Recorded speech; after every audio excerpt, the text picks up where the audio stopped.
ایک غریب آدمی بدو رات کے وقت، وہ کہیں بیچارہ صبح سے چلا تھا، مدینے پہنچتے اسے رات ہو گئی. اس نے ڈرتے ہوئے نا خیمہ ہی باہر لگا لیا. جہاں رات ہوئی نا آدھی رات کو 1-2 بجے سمجھ لے پہنچا مدینے، تو اس نے باہر نے خیمہ لگا لیا.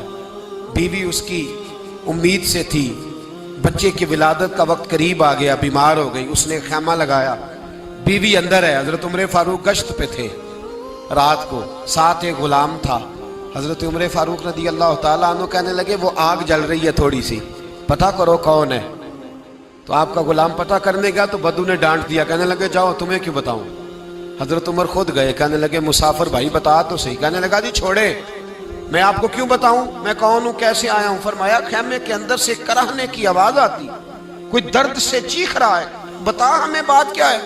کہنے لگا جی میں فلاں بستی فلاں علاقے کا ایک غریب ہوں، امیر المومنین عمر فاروق سے ملنے آیا ہوں، اور رات ہو گئی ہے تو یہاں خیمہ لگایا ہے، صبح میں ان سے مل کے چلا جاؤں گا.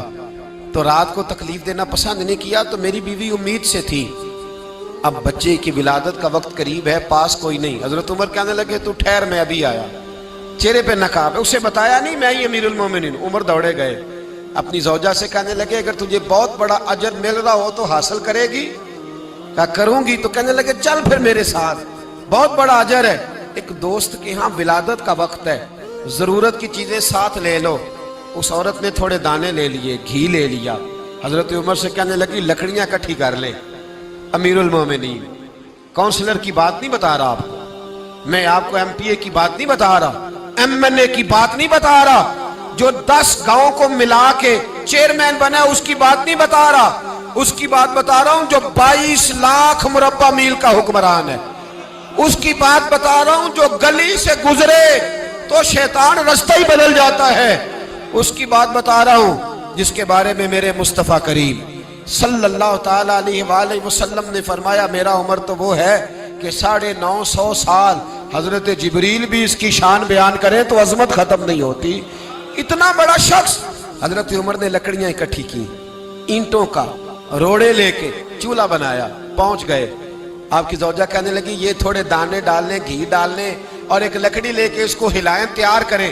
خود زوجہ اندر چلی گئی، حضرت عمر باہر پکانے لگے. وہ بدو کہتا ہے میں اس طرح کا ان کے ساتھ بہیو کرنے لگا جیسے کو کسی چوکیدار کے ساتھ نہیں کرتا. میں نے سمجھا یہ عمر نے چوکیدار رکھے آنے جانے والے مہمانوں کا. میں کبھی پانی کا پیالہ مانگتا، کبھی کوئی بات، عمر دوڑے جاتے، کبھی پانی لاتے. او مسلمانوں، او میرے رسول کے غلام عزیزو، حضرت عمر فاروق. وہ غلام کہتا ہے میں عمر سے کہتا، میں کہتا غلام پانی لا تو عمر دوڑ کے پانی لاتے. میں کہتا تجھے گھی پکانا بھی آتا ہے، پہلے بھی کبھی پکایا ہے؟ تو عمر فرماتے کوشش تو کر رہا ہوں. میں کہتا پہلے بھی کبھی تیری بیوی نے یہ کام کیا ہے؟ تو حضرت عمر کہنے لگے مجھے یاد نہیں، پوچھ کے بتاؤں گا. کہتے ہیں کیا رنگ تھا، کیا انداز تھا، کیا مصطفیٰ کی تربیت تھی، کیا انداز حضور نے سکھائے غلاموں کو. یہ کس طرح کا امیر ہے کہ یہ ہنڈیاں پکا رہا ہے، پھونکے مار رہا ہے ایک غریب کے لیے، دیہاتی کے لیے جسے جانتے بھی نہیں. اندر اس شخص کی بیوی کے ہاں بیٹا پیدا ہوا تو حضرت عمر کی بیوی اندر سے بول کے کہنے لگی امیر المومنین مبارک ہو، آپ کے دوست کے ہاں بیٹا پیدا ہوا ہے. جب کہا نا امیر المومنین مبارک ہو تو وہ شخص کہتا ہے میرے ہاتھ کانپنے لگے اور میں اس طرح دوڑا کہ میری پگڑی گر گئی. میں دوڑا تو عمر نے بلایا، کہا کدھر جاتے ہو؟ کہنے لگا آپ امیر المومنین ہیں، آپ امیر المومنین، آپ عمر ہیں. کیسر و کسرا جس کے نام سے کانپے آپ وہ ہیں، جسے مصطفیٰ نے دعا مانگ کے اللہ سے مانگا وہ والے عمر ہیں آپ، جس کے لیے علی المرتضیٰ فرماتے ہیں میں روز دعا کرتا ہوں وہ والے عمر ہیں، جس کے بارے میں ابو بکر صدیق نے فرمایا تھا کہ میں اللہ سے کہوں گا مولا جو تیرے محبوب کی امت کے حق میں سب سے بہتر تھا میں اسے خلیفہ بنا کے، وہ والے عمر ہیں. عمر امیر المومنین کی بیوی وہ تو خاتون اول ہوتی ہے، وہ تو ملکہ ہوتی ہے، اور تیری بیوی دائی بن کر ایک غریب کے بچے کے پاس بیٹھی رہی ولادت کے وقت. عمر امیر المومنین ہو کے تیری داڑھی ساری دھومے سے بھر گئی تو ڈیوٹی کرتا رہا. تو سیدنا عمر رو پڑے اور اس بدو کو سینے سے لگا کے کہنے لگے تجھے پتہ نہیں تو کہاں آیا ہے؟ اس شہر کا پتہ ہے؟